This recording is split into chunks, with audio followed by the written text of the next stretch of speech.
بسم اللہ الرحمن الرحیم۔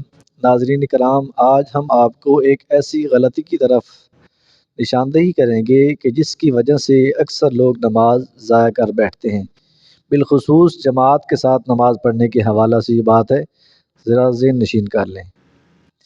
ہوتا یوں ہے کہ نماز با جماعت ادا ہو رہی ہوتی ہے تو کچھ لوگ لیٹ ہو جاتے ہیں تو پیچھے سے آ کے نماز کے ساتھ ملتے ہیں۔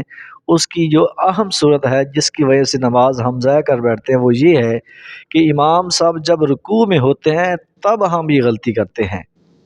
یہ غلطی ہم کیسے کرتے ہیں؟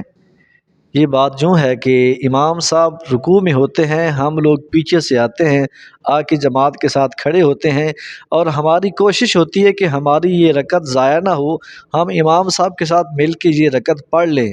لیکن ہوتا یوں ہے کہ ہم اس چکر میں اپنی نماز کو ضائع کر بیٹھتے ہیں۔ وہ کیسے؟ آپ آئے، امام صاحب رکوع میں ہیں تو آپ نے آتے ہوئے کہا اللہ اکبر تو سیدھے ہم رکوع میں چلے جاتے ہیں، حالانکہ نماز میں قیام کرنا تو فرض ہے۔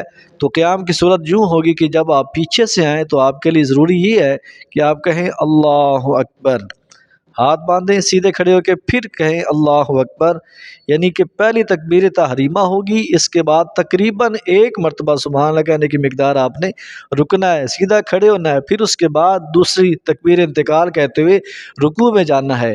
اگر تو آپ اس طریقے سے نماز پڑھیں گے، یعنی کہ کھڑے کھڑے تکبیر تحریمہ کہیں گے اور تکبیر تحریمہ کہنے کے بعد پھر آپ دوسری تکبیر کہتے ہوئے رکوع میں جائیں گے اور امام صاحب کو رکوع میں پا لیں گے، چاہے ایک مرتبہ آپ نے سبحان ربی العظیم پڑھ لیا، پھر بھی آپ کو رکعت مل جائے گی۔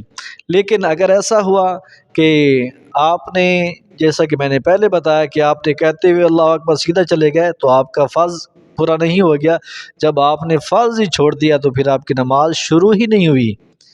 اور دوسری بات جو میں نے بتائی کہ رکوع میں آپ کب تک مل سکتے ہیں، رکعت آپ کب تک پا سکتے ہیں، اس کی صورت یہ ہے کہ اگر آپ نے امام کے ساتھ رکوع میں شرکت کر لی، چاہے ایک مرتبہ سبحان ربی العظیم پڑھ لیا تو آپ کو رکعت مل جائے گی۔ لیکن اگر ایسا ہوا، اس کی صورت یوں ہے کہ آپ اللہ اکبر کہہ رہے تھے تو امام صاحب نے فوراً سمیع اللہ لمن کہہ دی، یعنی کہ آپ کے جھکنے سے پہلے امام صاحب نے سمیع اللہ لمن حمدہ کہہ دیا، تو پھر ایسا کرنے سے چاہے آپ رکوع کر لیں، چاہے آپ رکوع کر کے تسبیح بھی پڑھ لیں گے، لیکن آپ کو وہ رکعت نہیں ملے گی، آپ کو وہ رکعت نہیں ملے گی۔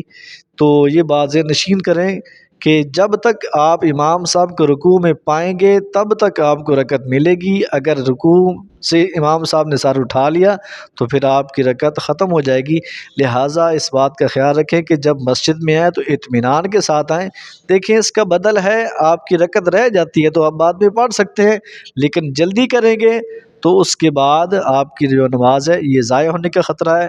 لہٰذا اللہ کی بارگاہ میں دعا ہے کہ اللہ تبارک و تعالی ہم سب کو صحیح طریقہ سے نماز ادا کرنے کی توفیق عطا فرمائے۔